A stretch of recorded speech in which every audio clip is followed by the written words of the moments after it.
앞두고 어떤 생각이냐면은 이제 나는 여태 42년간 정확히 유니폼을 입고 살았어요. 공직자로서 제복 생활을 했단 말이죠. 그 이제 제복을 벗고 나서부터는 이제 그동안에 이제 제복이라는 어떤 규격이나 뭐 이런 틀에 제도의 이런 틀에 박힌 아닌 정말 본연의 자유로운 삶을 살고 싶었다. 이제 그러기 위해서는 내가 갖고 있는 거 없어야 되겠다. 그래서 이제 자격증을 안 땄어요. 그런데 이런 것이 이 취지가 안 맞을 수가 있을지도 몰라요. 아니에요. 근데 이제 제가 생각은 그거예요. 저 퇴직을 앞두고 저 동료들은 그러는데 빨리 자격증 따라. 안 그러면 퇴직 후 뭐 할래 그러는 거예요. 그래서 저는 자격증을 따면은 어디에 또 얽매일 것이다. 그래서 또 이제 또 취업 제의도 있었어요.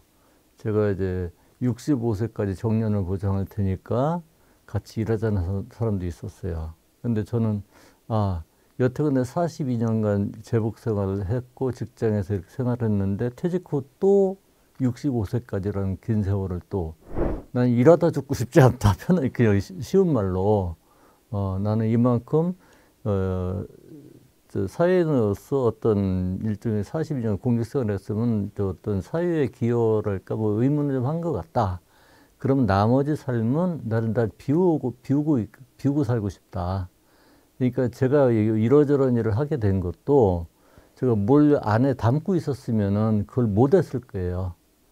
그러니까 제가 이제 비웠기 때문에 이러저런 것들이 저한테 흘러와서 제가 담고 뭘 할 수가 있었던 거지 이미 내가 뭘로 꽉 채우고 있었으면은 이러할 기회가 없었을 것이다.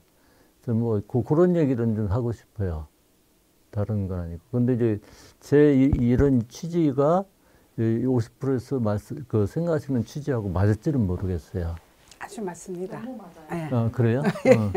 그렇다면은 네. 그런 유도를 해주시면은 그런 뜻으로. 왜냐면 다들 뭔가 해야 된다고 생각한다고요. 자격증 따고 뭣도 해야지, 뭣도 해야지. 그런데 이제 그런 것도 있어요. 조심스러운 부분은. 저는 이제 공직이 있다 보니까 연금 생활 하니까 굳이 어떤 뭐 금전적인 거 위해서 뭐 활동을 안 해도 되는 그런 건 있어요. 그런 점에서 제 이야기가 다른 분들한테 어떤 괴리감을 줄 수 있다든가 이럴 우려는 있어요.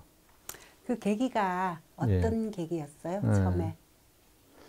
제가 이제 처음에 그린 것이 이제 라오스 산골 아이들 그림을 그려서 전시를 했어요. 이제 제가 퇴직하면서 생각했던 것이 앞으로 내가 이제 제복을 벗고 이제 자유롭게 살고 싶은데 흔히들 이제 뭐 TV나 이게 그 보면은 라오스 사람들이 가장 자연 속에서 가장 맑은 모습으로 살고 있다 뭐 이렇게 이제 보고 나도 이제 저런 제가 꿈꾸는 삶이 그런 거였거든요. 그래서 이제 그 현장을 가보고 싶었어요. 근데 마침 또 좋은 기회가 있어서 이제 라오스 산골 뭐 이제 봉사하는 분들하고 이제 라오스 산골 여행을 할 수 있었는데 그러니까 제가 12월 말에 퇴직하고 1월 중순에 바로 갈 수 있었어요. 그래서 가서 정말 그 해발 1500m 산골 마을에 사는 그런 순박한 아이들 또 사람들 사는 모습을 보고 그때 느낀 감동이 컸죠. 그래서 이제 그림을 그리게 된 것은 이제 그때 이런 감동을 사람들한테 좀 같이 알리고 이 아이들을 좀 도울 수 있는 방법으로 엽서전 같은 게 했으면 좋겠다. 그런 생각을 했었는데 이제 그 뜻이 모아져서 제가 엽서전에서 조금 커진 거죠. 그걸 이제 제가 이제 캔버스 써다가 아크릴 뭐 이런 걸로 작품을 한 50점을 그리고 또 이제 같이 갔던 선생님은 또 사진 작품 내시고 또 아는 뮤지션들이 또 콘서트 하자 해가지고 이제 그것이 이제 그림 그리게 된 계기가 됐죠. 그래서 이제 아이들을 위한 그 후원을 위한 전시하면서 또 뮤지션들하고 같이 황간역에서 이제 후원 콘서트 하고 그렇게 하면서 이제 그 라오스 그림을 그리고 하다 보니까 이제 그림 그리면은 또 이제 후원이지만은 또 그 그림을 사가는 분들도 있고 하잖아요.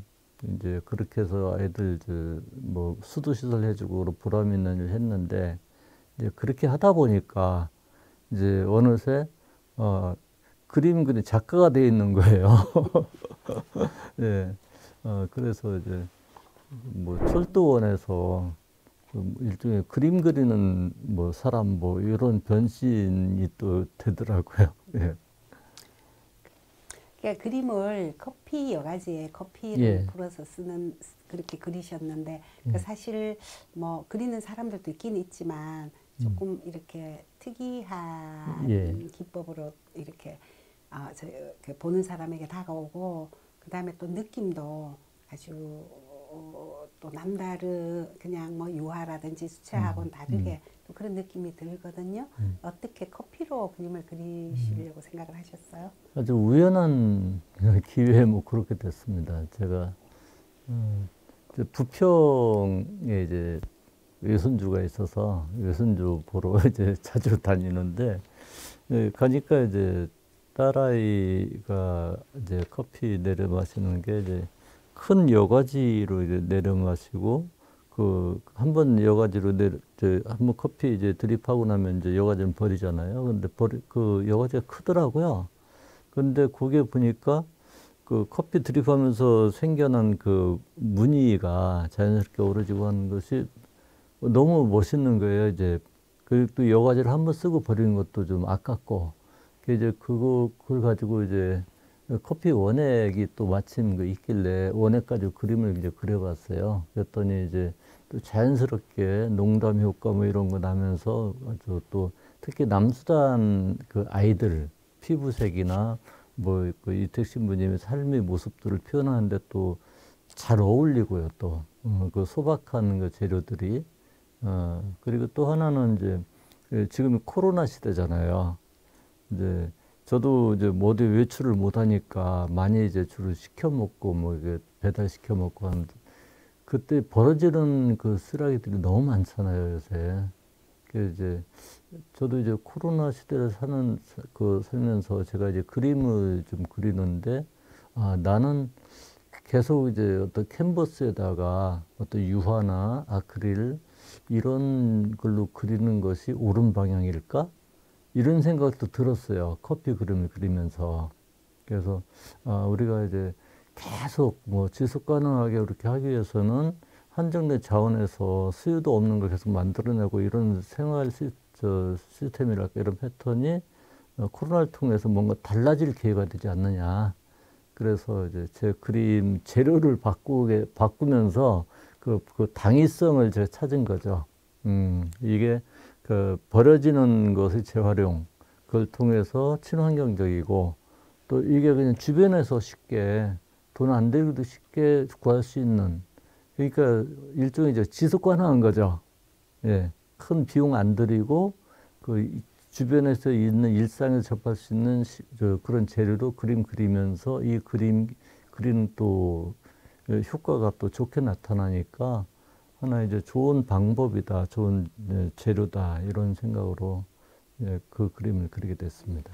그러니까 지금의 선택에 만족하십니까? 예, 선택에 만족을 합니다. 왜냐하면은 제 온전한 자유 의지로 선택을 했던 삶이기 때문에 제가 그동안에 지금까지 살면서 이제 많은 선택의 기로에 서고 선택을 한 결과로 지금까지 살고 있지만 그때는 제 선택의 폭이 넓지는 않았어요. 항시 주변 여건이나 뭐 이런 것 때문에 제가 갈 수 있는 선택지는 항시 좁았고 그 선택을 통해서 지금까지 살아왔는데 퇴직을 앞두고 나서는 제 온전한 자유 의지로 선택할 수 있는 그런 선택의 순간을 맞이할 수 있었던 거죠. 저는 퇴직이라는 것을 그렇게 생각합니다. 지금 이제 내가 선택할 수 있는 삶이 내 앞에 와 있는 거야. 그러면 내가 선택해야지.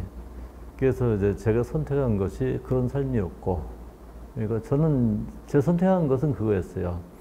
채우지 않겠다. 나는 여태껏 많이 채우고 살았으니 지금은 온전히 비울 수 있으면 비우겠다.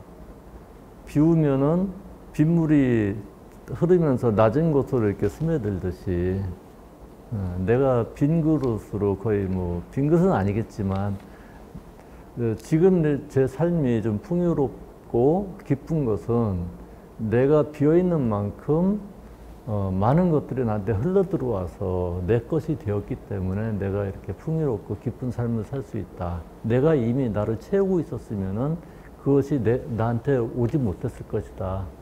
그래서 제 선택에 만족을 하는 겁니다. 다만 이제 제 경험으로 생각하면은 밖에서 찾을 수 없을 것 같아요. 모든 것은 자기 안에 있다. 왜? 평생 자기가 지니면서 여태껏 살아왔잖아요. 모든 삶에 의미 없는 삶은 하나도 없다고 생각해요. 그런데 다만 퇴직하고 나서 할 일이 없어서 뭐 방황하는 분들이 있다고 그래요. 뭐 산에로 가야 되고 뭔가를 해야 된다고 하는 분들이 많은 것 같아요. 그런데 자기 안에 있는 것을 찾지 못해서 그런 현상이 있지 않을까 그런 생각이 가끔 들어요. 왜? 충분히 자기 갖고 있으면서 왜 밖에서 찾을까? 왜 산에 가서 찾아야 될까? 그런 생각이 좀 들 때가 있어요. 저는 다행히 뭐 이렇게 이런저런 이제 좋은 만남도 있고 뭐 해서 이제 그런 일종의 저는 좀 유리한 위치일 수는 있으나 저도 여태껏 살면서 이렇게 풍족한 환경은 아니었거든요. 근데 제 안에 있는 것들을 최대한 찾아서 그곳에서 어떤 가치를 부여하고 또 그 가치를 나누려는 노력들을 꾸준히 해온 그런 결과가 지금의 제 삶으로 이어졌다는 생각이 들어요. 재주 없는 사람은 아무도 없어요. 어떤 분들은 나는 정말 재주가 없어. 내가 할 수 있는 건 별로 없어. 그런데 천만의 말씀이에요. 그분들은 어쨌든 평생 살아올 수 있는 재주가 있었던 거예요. 그 재주로 평생 살았어요. 각자 갖고 있는 뭐 꼭 취미가 아니어도 괜찮아요. 자기가 할 수 있는 일들은 분명히 있어요. 그 일을 찾아서 온전히 자기 일로 만들며 살면은 자기 삶을 좀 풍족하게 살 수 있지 않을까 이런 생각을 합니다. 그 시동은 어떻게 결성됐습니까? 환관역에서 시작이 됐고요. 역사님이 일단 또 이렇게 해서 된 거잖아요. 네. 그런 얘기들 조금. 시동은 이제 환관역이 이제 시의역으로 되고 또 환관역에서 음악회를 이제 계속하면서 또 음악회를 또 많이 또 찾아와준 신노래 가수가 있어요. 박경화 가수라고. 또 이제 그 가수의 이제 팬들이 있거든요. 팬들이 또 자연스럽게 좀 환관역에 모이게 됐고 또 저하고 이제 교류를 하면서 그래서 우리도 시 노래 부르는 것이 이제 즐거운 일이니까 같이 이제 시 노래를 부르는 어떤 모임 중창단을 한번 만들어 보자. 그렇게 해서 이제 탄생을 하게 됐어요. 환관역에서 탄생한 이제 시노래 중창단이고 또 구성원은 이제 전국 각지에서 살면서 각각 다양한 직업을 가진 연령대도 전부 다양하고 막내는 40대 초반 그리고 이제 최고령자는 거의 이제 60대 후반 뭐 그리고 연령대도 다양하고 남녀 성비도 다양하고 하나의 공통점은 이제 서로 좋아한다는 거 박경화 가수의 팬이기도 하지만 서로가 서로를 좋아한다는 거 네. 그러니까 그게 좀 신기합니다. 사실은 저도 전혀 낯선 사람인데 이렇게 모이면 저희들은 이제 무조건 얼싸안아요. 그 쉽지 않은 일이거든요. 그렇게 만나게 하면 반갑고 그런 너무 가족처럼 친숙한 그런 사람들입니다. 정기 연주회나 뭐 그런 게 있죠. 얼마 전에도 환관역에서 시동 뭐 음악회 하셨잖아요. 그 얘기 좀 해주세요. 예. 이제 시동 중창단은 환관역에서 이제 출발한 중창단이고, 그래서 이제 환관역 음악회가 시동 중창단의 모태가 된 거죠. 그러다 보니까 이제 중심이 환관역을 중심으로 활동하면서 환관역 음악회를 중심으로 활동하는 그런 뭐 동영상 뭐 이런 소식들이 이제 퍼지면서 좀 유명한 오장환 문학제라든가 뭐 이런 데 문학제에서도 초청받아서 공연도 하고요. 또 뭐 이러저런 이제 뭐 라오스 방갈로 초등학교 돕는 모임, 그런 이제 저희 홍대 뭐 신촌 이런 무대도 서봤습니다. 그래서 이제 여러 가지 의미 있는 그런 데서 초대도 하고 해서 그런 공연도 했습니다. 저 앞으로 소망이 있다면 어떤 게 있을까요? 소망이 있다면은 뭐 제가 할 수 있는 일을 좀 오래 했으면 좋겠다는 생각을 합니다. 지금 사는 것이 기쁘고 또 보람이 느껴지거든요. 이런 일들이 우선 저한테도 보람이고 기쁨이지만 또 저하고 함께하고 있는 사람들한테도 기쁨이 될 수 있는 그런 일들을 좀 오래 하면서 같이 이제 보람을 나누는 그런 삶을 살고 싶습니다.